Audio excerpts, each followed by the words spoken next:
What this committee learned, I would like to review today with a little more detail than Dr. Faden said, because I think it must be engraved on our national memory.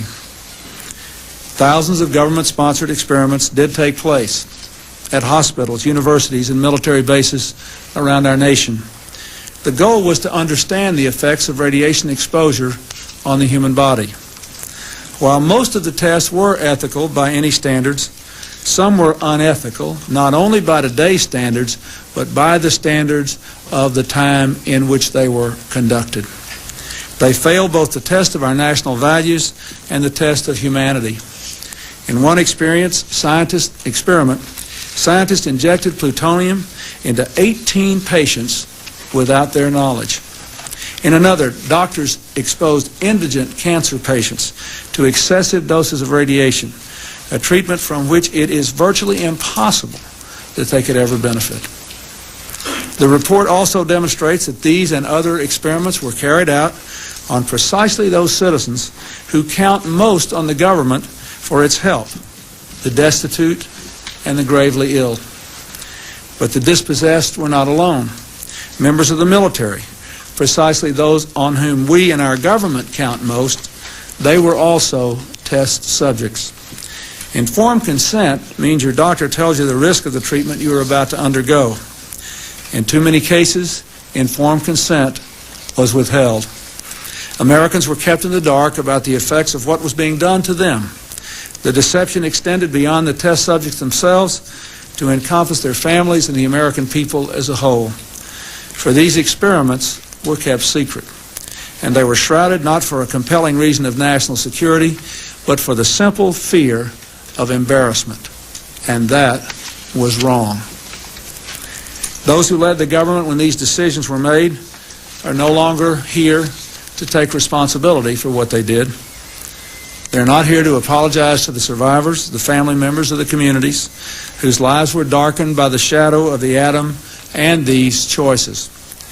So today, on behalf of another generation of American leaders and another generation of American citizens, the United States of America offers a sincere apology to those of our citizens who were subjected to these experiments, to their families, and to their communities. When the government does wrong, we have a moral responsibility to admit it. The duty we owe to one another to tell the truth and to protect our fellow citizens from excesses like these is one we can never walk away from.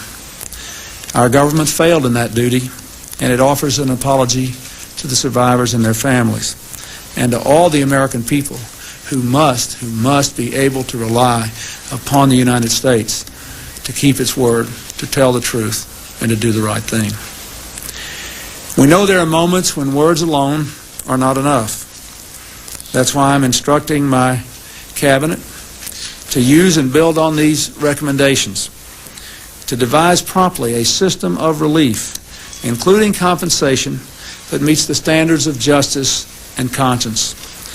When called for, we will work with Congress to serve the best needs of those who were harmed. Make no mistake, as the committee report says, there are circumstances where compensation is appropriate as a matter of ethics and principle. I am committed to seeing to it that the United States of America lives up to its responsibility. Our greatness is measured not only in how we so frequently do right, but also how we act when we know we've done the wrong thing, how we confront our mistakes, make our apologies, and take action.